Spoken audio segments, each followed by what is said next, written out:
How about now? Okay, there we go. Good morning and welcome to our Sunday service. My name is Ryan Yuri and I will be your celebrant this morning. I've been a part of this church for probably over a decade at this point and have been fortunate enough to share the pulpit with Reverend Elizabeth on a number of occasions. It's always an honor and a pleasure. I'm really excited about today's topic because we're talking about safe spaces to land. We're talking about sanctuaries. And I can't think of a better topic to talk about with you folks in this place. So this is going to be a good service today. I mean, they always are, right? So I'd like to extend a special welcome to folks who are here for the first time. We're so glad that you found your way to us. Hopefully you received a welcome packet as you came in. If not, you can get one on the way out on one of the welcome tables. And there's a card in there to fill out, drop in the offering basket, and we'll get you more information about how to connect to our community. If you're online, there's an equivalent card available on our website. And our welcoming committee members have yellow name tags and can answer questions or point you towards more information. Do we have yellow tag folks in the room? Okay, well, just ask anybody. We're all fairly helpful. So whether you're new or not, we hope you'll stay for coffee and conversation after service, either downstairs in the fellowship hall, or if you're on Zoom, we have breakout rooms for conversation. If you'd like someplace a little quieter than the fellowship hall, you can grab your beverage and head down to the minister's office. So coming out of the fellowship hall, down the hall, last room on the left, and there we'll have a member of our worship team leading a smaller, quieter gathering. We want everyone to feel supported and welcome here. So, on that note, let's say our words of welcome together. Whether this is your first or your 1000th Sunday with us, and whether you strolled, ran, or danced in, we are glad you chose to join us. We are one people of many beliefs, identities, origins, sexualities, and genders. All are welcome here. Now let's take a moment to say hello across the technical divide. So first we're going to show the folks on Zoom. And if you are on Zoom, please turn on your camera and give a wave. Okay, folks who are here in the building, it's your turn to wave. Okay, we have several announcements today. First off, there's a new to UU workshop and light lunch today after the service, starting around noon. If you're considering joining this community, or even if you just have questions, this event is for you, and childcare is available, so we hope to see you there. Second announcement is from Pam Arbergreen. Where are you, Pam? Okay.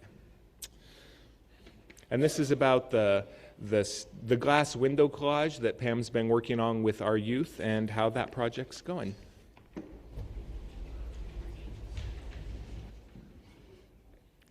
Good morning. Is that working? No. Is it working now? How about now?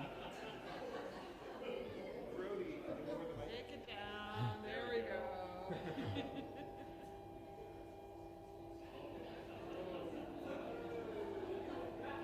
Okay. Okay. You want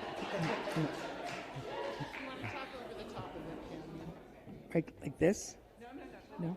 Okay, just put your tummy against the thing Well, and it's more pretend like it's not there. Pretend it's not there. Just talk. Can you hear me now?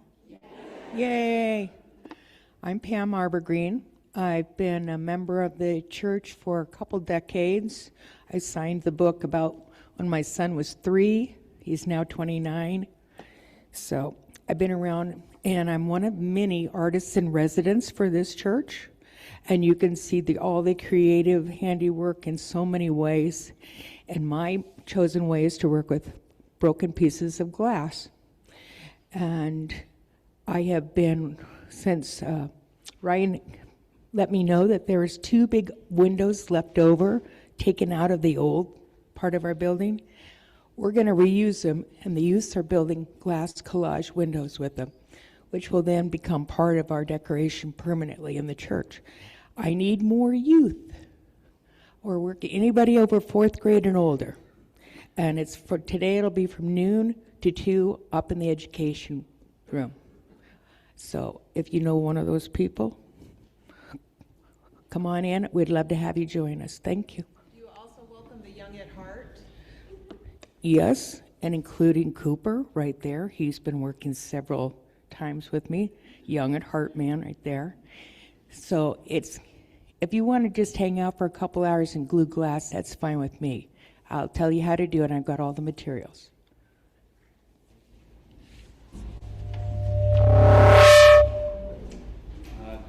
Come on.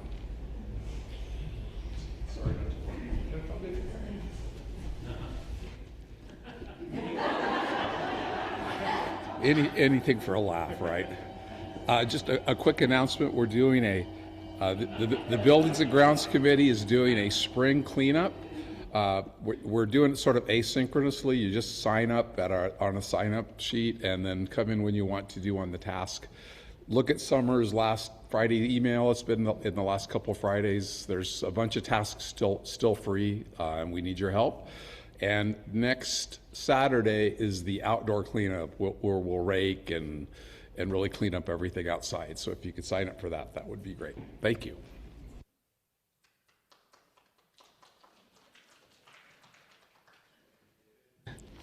One last one about opportunities to work with our kids in RE. So it takes a village to nurture our young people, and our circle of children and families has been growing and growing in recent months. It used to be kind of a record for the year to get 20 kids in RE. Now that's Sunday morning. We want to surround them with love, care, and grace in this community, and we invite you to explore ways that you might be able to help with religious education. So next Sunday, week from today, April 19th, our Director of Faith Formation, Ginger Yoder, will host a special gathering for anyone interested in supporting the children on Sunday mornings. This will run from noon to 1 o'clock in the 3rd floor library. We'll share an overview of how RE works and go over a few practical details, including background checks and safety policies. And whether you can volunteer just occasionally or more regularly, you'll find a community of fellow RE helpers, moments of connection with your own childlike spirit, and plenty of crafts, games, laughter, and perhaps a little mischief. Our RE staff will be there to guide and support you every step of the way. And I'll just say that was one of the first roles I took when I first started coming to this church, was helping out in RE on Sunday. And it's one of the most important things you can do for the church, but also one of the most fun. It's just, it fills me right up working with those bright children. So I hope if you've been thinking about it, this will give you a chance to kind of dip your toes in the water, see if that might be a good way for you to be part of this community. So now we begin service, like always, with a territorial acknowledgement. The land on which our church is built is part of the ancestral homeland of the Nimipu, the people, and mistakenly called the Nez Perce, or pierced noses, by French-speaking trappers and traders. We acknowledge the land is held in sacred kinship since time immemorial. The land and its peoples suffered immeasurable trauma brought by Euro-American society, and we are working with its resilient peoples to show respect and contribute to the healing and nurturing of this Hituit Wheatus, precious land, and all its peoples. So let's now light our chalices together. We're hoping that folks on Zoom have a chalice or candle to light and something to light it with. Let's light our chalices together. And I don't know if we picked a chalice lighter, so you five have to fight over it. Did we? Oh, hold up. Did we pick one? Okay. My bad. Okay. In the light of truth and the warmth of love, we gather to seek and seek to share.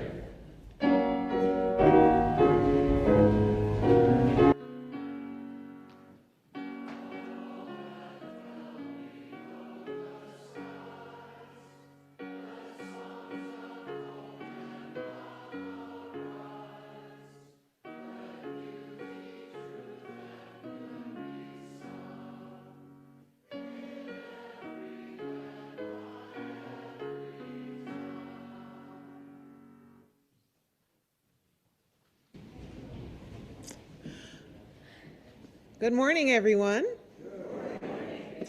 I am the Reverend Dr. Elizabeth Stevens, and I am lucky enough that I get to serve this congregation as its minister. We are living in troubled and turbulent times, and I don't know about you, but I feel it in my body. I can trip into anxiety or despair or even panic as soon as I open the New York Times app on my phone. It feels a little like I've fallen overboard in some class 4 rapids. The gift of this particular challenge, though, is that we get lots of practice figuring out how to stay afloat. We also get to notice how many hands are reaching out to us to help us climb back in. Our service today will focus on how together we create safe spaces, safe places for people to land, and how we are, all of us, becoming safe places as we discover our strength, resilience, and capacity to love. We have a little responsive reading by Stephen Schick. I read a line and then you read a line. From the loneliness of troubled times we come. To discover that we are not alone. Into the dwelling place of togetherness we come. To collect remnants of hope. From fear that all is lost we come. To discover what will save us. Into the comfort of each other's arms we come. To feel the strength that has not yet vanished. From darkness we come. Into the refuge of fading dreams we come.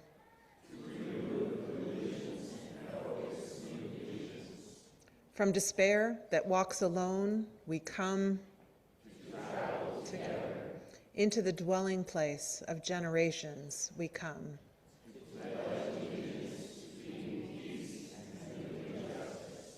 Come, let us worship together. I invite you to rise now in body or spirit and join in our opening hymn, May Nothing Evil Cross This Door.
Invite our children and the young at heart forward for a story.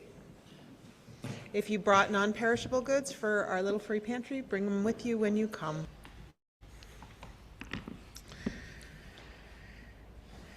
I invite you now into a breath meditation. So I invite you to get comfortable Perhaps close your eyes if that feels comfortable and safe. And gently bring your attention to the breath. Breathing in, I am aware of my pain. Breathing out, I am aware that I am not my pain. Breathing in, I am aware of my past. Breathing out, I'm aware that I am not my past. Breathing in, I'm aware of my anger. Breathing out, I am aware that I am not my anger. Breathing in, I'm aware of my despair. Breathing out, I am aware that I am not my despair. Breathing in, I am aware of peace. Breathing out, I am aware that I am worthy of peace. Breathing in, I am aware of love. Breathing out, I am aware that I am worthy of love. Breathing in, I'm aware of joy. Breathing out, I am aware that I am an agent of joy. Breathing in, I am aware of hope. Breathing out, I am aware that I am an agent of hope. Breathing in, I am aware. Breathing out, I am aware.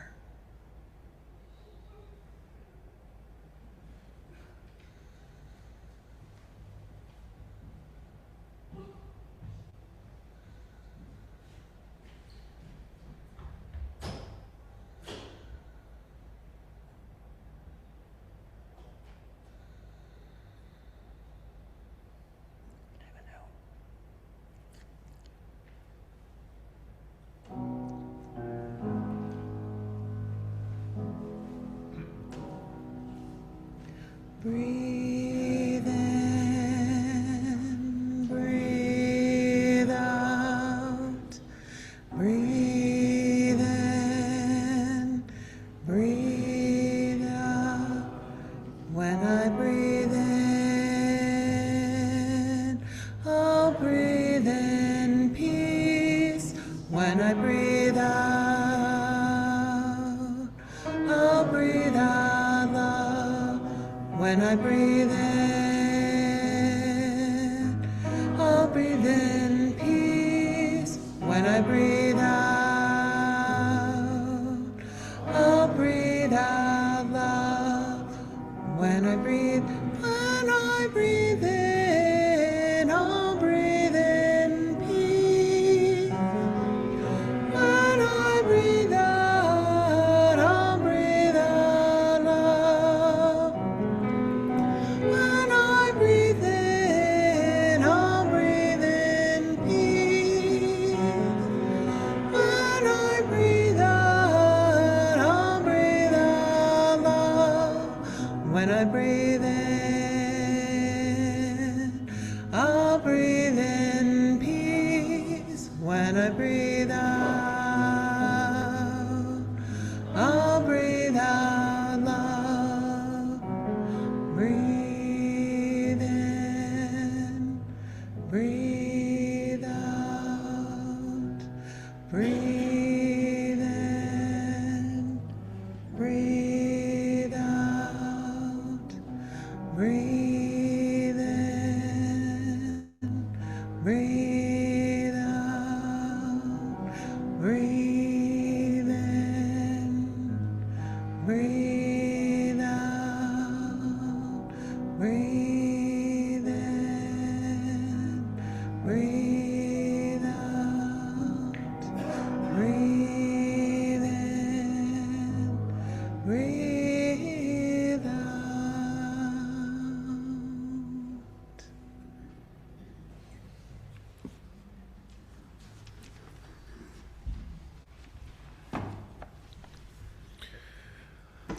Today's first reading comes to us from the French philosopher and writer Albert Camus.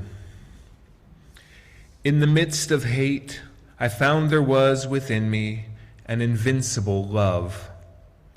In the midst of tears, I found there was within me an invincible smile. In the midst of chaos, I found there was within me an invincible calm. In the midst of winter, I found there was within me an invincible summer. And that makes me happy, for it says that no matter how hard the world pushes against me, within me there is something stronger, something better, pushing right back.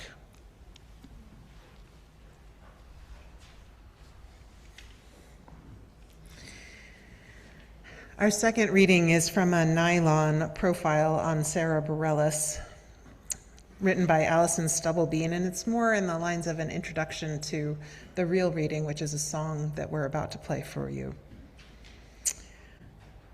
Her song, A Safe Place to Land, was inspired by hearing about children who had been ripped from their families at the U.S.-Mexico border. She, meaning Sarah Bareilles, said, Lori McKenna and I were catatonic, sitting in a studio feeling completely helpless. Bareilles said they found themselves wondering, can't we find the compassion to offer safe harbor to each other? Can't we just remember the humanity at the base of this? That someone doesn't put their babies in their arms and walk 1,000 miles because it's good at home.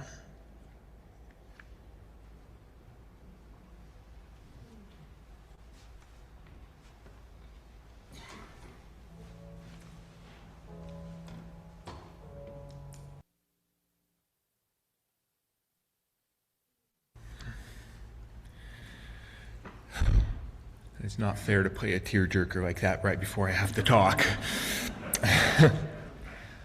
So, those of you who know me probably know by now that my childhood was not an easy one.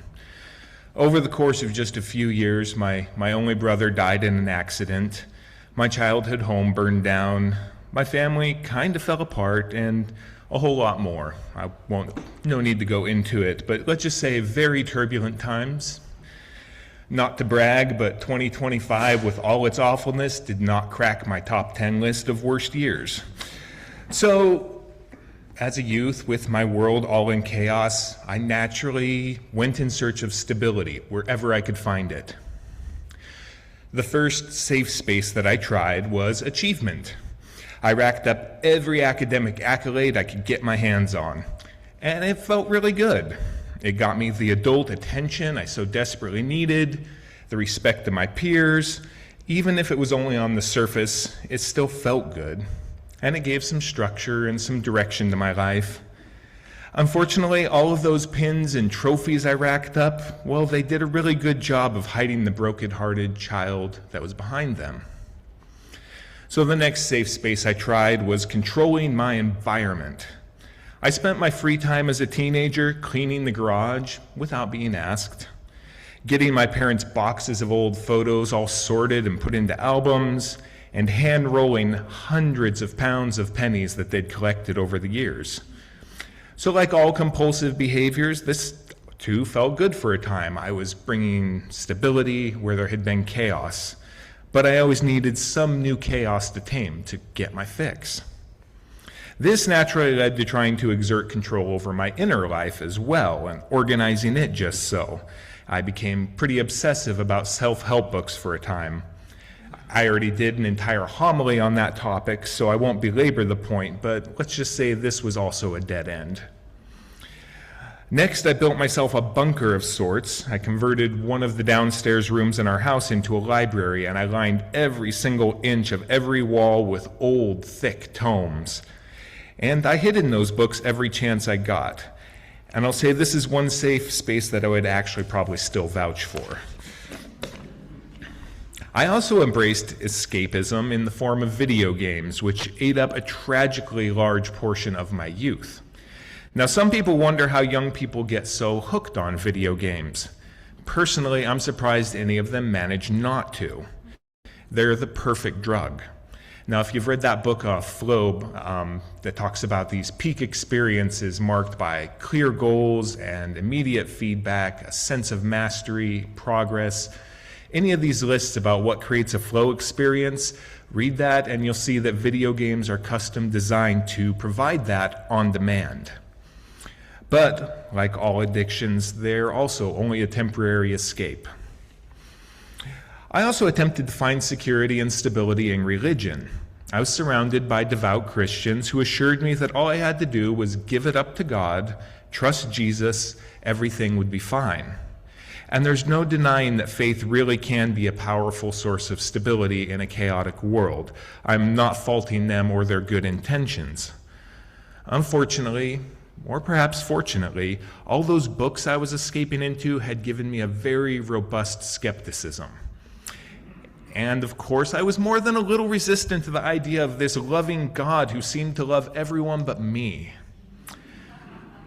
Still, I tried. I really did try. I prayed. I read my Bible. I carried footprints in the sand in my pocket. I went to church. I went to youth group. And it just never stuck. My questions never got answered. The pain never opened up and gave way to mercy and light. I never felt like I belonged there. So late one night, I locked the door to my room and I fell to my knees and I prayed to God to shower grace on me, to overwhelm my doubts, to just make me his own. I would surrender my whole life to him if only the pain and the loneliness would stop. And the only response I got was a cold and ringing silence. So, having found little security in the outer world, I turned my gaze inward to find sanctuary. I decided I would face my demons head on, come what may, and dive head first into every dark pool of sorrow.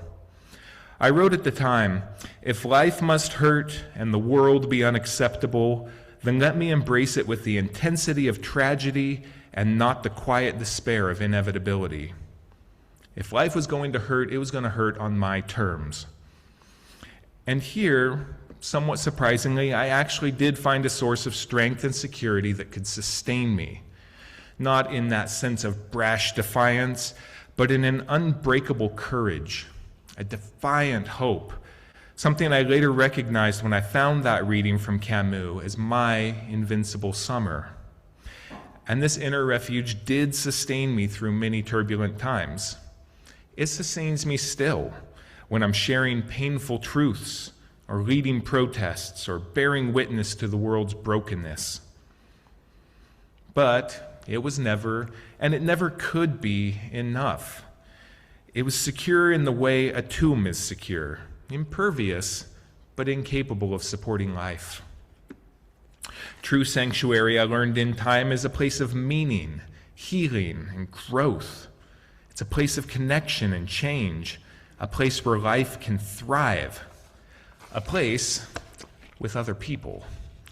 And that was a reality it took me many, many years to accept, because people were the thing I was looking for refuge from. Solitude, even agonizingly lonely solitude, still felt safer than enduring the judgment and ridicule and misunderstanding of my peers or the pitying looks of my elders. What finally broke me out of my cocoon was, no surprise, a girl. A cute hippie barista, all wrapped up in tie-dye and sparkles. Someone who had known losses and betrayals every bit as painful as my own, but who also refused to let them break her. And in case you're wondering, yes, that girl is the woman I'm now married to, that one right up there, with the balcony all to herself somehow. So together, we healed. We took turns sharing our most shameful, broken parts with one another, each just daring the other one to walk away. But we neither one did. We're pretty stubborn like that. And eventually, there was no shame left, and only love remained. What made such healing possible, and what allowed us to become a sanctuary for one another, was this unconditional acceptance. Unconditional acceptance. That's what sanctuaries are made of. It's why people who feel judged and unwanted out there in the world can still find a home here. It's not because of our theology or our beautiful building, our wonderful music, or our values, or our principles, or our covenant. Those things are deeply important, of course, but without that unconditional acceptance for each one of us in our wholeness and in our brokenness, it's all just a performance. Without unconditional acceptance, church walls can quickly become a cage. But with it, all we've built here could crumble, and our sanctuary would remain even in the rubble. It's the love we share that makes this a safe place to land, a place where healing is possible, a place of deep belonging, a place of calm within the storm, and a place where shame can be transformed into love.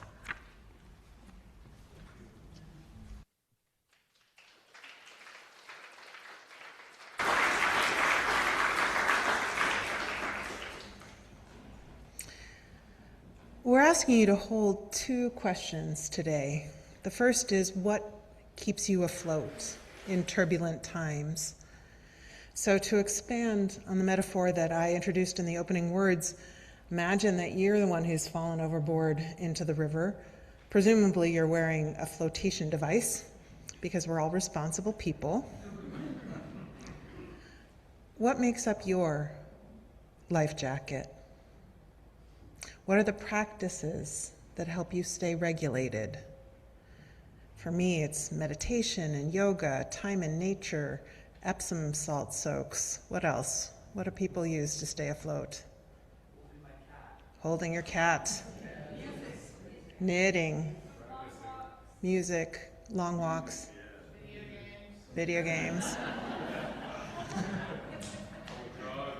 The dog. Yeah. Writing, journaling. What? Amphibians.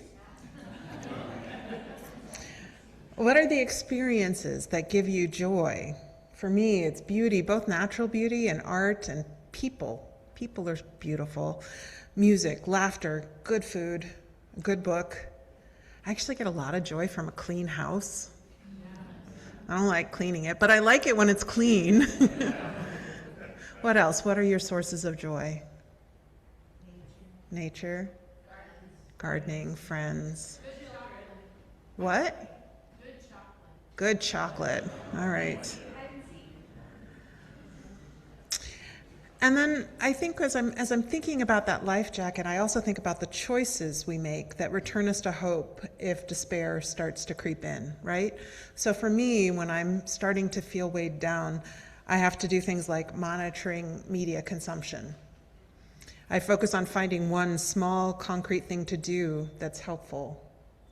Sometimes I zoom out to take the long view, right? Also, I turn to poetry, like this one, The Most Important Thing by Julia Fehrenbacher. I am making a home inside myself, a shelter of kindness where everything is forgiven, everything allowed, a quiet patch of sunlight to stretch out without hurry, where all that has been banished and buried is welcomed, spoken, listened to, released. A fiercely friendly place I can claim as my very own. I am throwing my arms open to the whole of myself, especially the fearful, fault-finding, falling apart, unfinished parts, knowing every seed and weed, every drop of rain has made the soil richer. I will light a candle, pour a hot cup of tea, gather around the warmth of my own blazing fire. I will howl if I want to, knowing this flame can burn through any perceived problem, any prescribed perfectionism, any lying limitation, every heavy thing. I am making a home inside myself where grace blooms in grand and glorious abundance, a shelter of kindness that grows all the truest things. I whisper, hallelujah, to the friendly sky. Watch now as I burst into blossom. We need those life jackets. We need to build those homes inside ourselves. We need to free ourselves from the shoulds and the shame. In times like these, we must have buoyant spirits. We have to give ourselves the gift that Ryan was talking about, that gift of unconditional acceptance. Now, I know that it's popular these days to talk about grit, and we do need to cultivate courage and generosity and a tolerance for failure and risk. But here's the thing, sometimes self-help strategies start to feel more like self-abuse. We don't build our capacity by beating ourselves up. We build our capacity by offering ourselves kindness and compassion, by gathering internal resources, by tending to that place of safety inside from which we can do the brave and hard things that life calls forth from us. I was talking to a friend yesterday about how hard public speaking is for her, and she was shocked to hear that it doesn't actually come easy for me either. She said, well, what helps? I mean, all you do is public speaking for your job. And I hadn't really thought about it before, so I started babbling. What came out of my mouth was that it's only part of my job, and the parts of my job that involve building actual relationships, being trusted to hold space for folks as they share the truth of their inner lives, that fills me up. It makes me buoyant.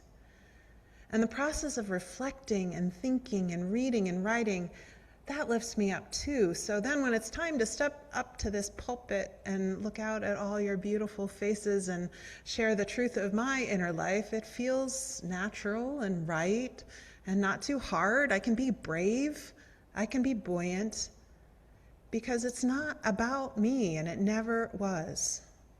It is and always was and always will be about we. See, in slow-moving water, our life jacket is enough to keep us afloat. We can even take a nap if we want to. In rapids, in turbulent water that's swirling with lies and cruelty and almost daily assaults on human decency, even with the highest quality Coast Guard approved PFD, we're going to go under sometimes. We're going to be spun around. We're going to be tumbled, pushed, or even slammed into rocks. We're going to have to work a lot harder to stay safe and keep moving in the right direction. We're likely to get at least bumps and scrapes, if not concussions, fractures, torn ligaments and tendons. And in rapids, even experienced boaters with PFDs and dry suits sometimes don't make it to the other side if they fall overboard on their own. Which is why the second question we're asking today is so much more important. How do we create safe spaces to land, safe places to land for one another? As individuals, as a community, as a species, it has never been more essential that we pull together, create sanctuaries, networks, and institutions that welcome people who are bruised and battered from the struggle, places for us to rest and heal so we can then continue on the journey. A river guide friend explained to me that when you get to class 3 or 4 rapids, you always have the most experienced person go first, and they show the way, and then each boat heads in one at a time. The second most experienced person brings up the rear so that they can scoop up anything or anyone that falls overboard. They can get boats out of a tough spot, pick up anything that's fallen. She said, everyone waits until every last person is ready. And if someone wants to stop before entering, the whole group stops. No arguments. And everybody waits at the bottom until the whole group is safely through. Slow, and careful and kind. No one gets pushed to do something they're not ready for or be someone that they're not. What we do here is we grow a network of relationships that becomes a safe place for people to land. We're rafting up like otters protecting our young or survivors of a forced water landing in a plane. We hold on to each other. We stick together. We stay connected. We keep everyone afloat. There are no Titanic moments where an additional person makes the door tip. Each person who joins makes us stronger and more buoyant, harder to lose. Our network of relationships is what keeps us safe, is what creates a safe place, a sanctuary, so no one gets left behind. Now, that's not always easy because people are people-y.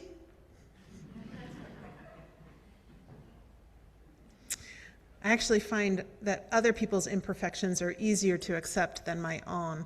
But there's no question that community gets messy. People have different needs and preferences and habits and styles of communication. We all deserve the freedom to choose our unique set of beliefs, to hold our unique set of opinions, and to discover our own unique way of being human. So as we weave our networks of connection, there's a certain amount of negotiation involved. Sometimes we have to quiet the voice in us that judges or that craves control. We have to let each other be, and we also have to be brave enough to use two essential tools, vulnerability and empathy, to negotiate the boundaries that allow us to coexist safely. I know it's messy and it can be hard work, but there is no more important work to be doing. United we stand, divided we fall, or first they came for the immigrants and I spoke up for them because I knew the rest of the poem. These are scary, turbulent times, and there are underlying threats to our very existence on the planet. Climate change and war. The trauma from the pandemic is still living in our bodies, along with an awareness that it could happen again, and this time we might not have the scientific capacity to create a vaccine in time. Now, it's tough to face those truths. There aren't easy solutions. So too many turn toward what is easy, which is finding someone else to blame. And that's how we got to this cultural moment where bullying isn't just tolerated but encouraged, where cruelty is the point. People's fears have been twisted into hatred and intolerance, and the most vulnerable among us are bearing the cost. Immigrants commit crimes at a far lower rate than naturalized citizens. They contribute far more to the economy than they receive in benefits. And trans people are not looking to hurt anyone in bathrooms. They just need to pee. This whole battle between red and blue, the so-called culture war, it is manufactured, designed to keep us off balance and agitated, fighting with each other instead of paying attention to all the ways the billionaire class and corporate America are ripping us off, squeezing every last drop of wealth out of the carbon economy rather than working on how to transition to a sustainable and humane way of living on this fragile and beautiful planet. The images and words we're hearing from the crew of the Artemis are so powerfully moving and terrifying, because we know in our bones that there is no planet B.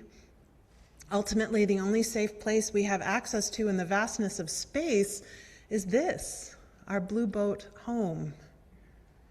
We simply must find our way through these rapids to a safe and stable economy, a safe and stable society, a safe and stable world.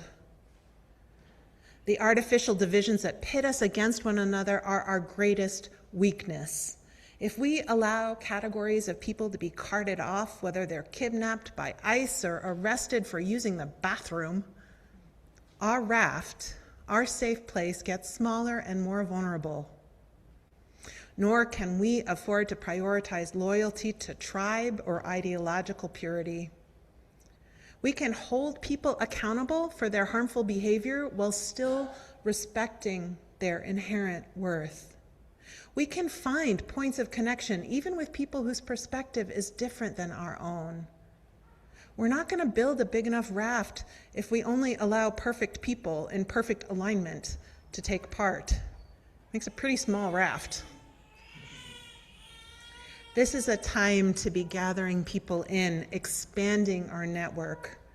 We need to bring all our skills and all our courage to bear to find points of connection, to weave a web of community care. I still believe with every fiber of my being that the river is carrying us in the right direction toward a sustainable and peaceful world. But until we make it, until we achieve collective liberation, we've got to stick together. Because no one is free until everyone is free. No one is safe until everyone is safe. So be it, and so may it be. We are changing up the closing hymn and singing number 1064, Blue Boat Home.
Our closing reading is Community Means Strength, and it's short, so you can sit down, stand up, whatever. It's by Starhawk. We are all longing to go home to some place we have never been, a place half remembered and half envisioned we can only catch glimpses of from time to time. Community. Somewhere there are people to whom we can speak with the passion without having the words catch in our throats. Somewhere a circle of hands will open to receive us. Eyes will light up as we enter. Voices will celebrate us whenever we come into our own power. Community means strength that joins our strength to do the work that needs to be done. Arms that hold us when we falter. A circle of healing. A circle of friends. Someplace where we can be free. Please sing with me now, There Is a Love.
Please join me in the words to embody our chalice flame.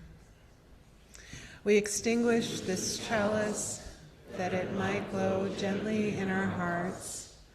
May it light our paths as we leave this place.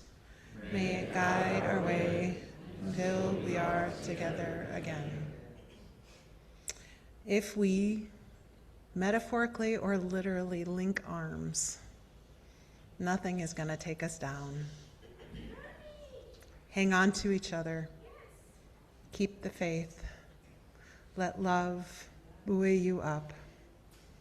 Go in peace. Come back next Sunday.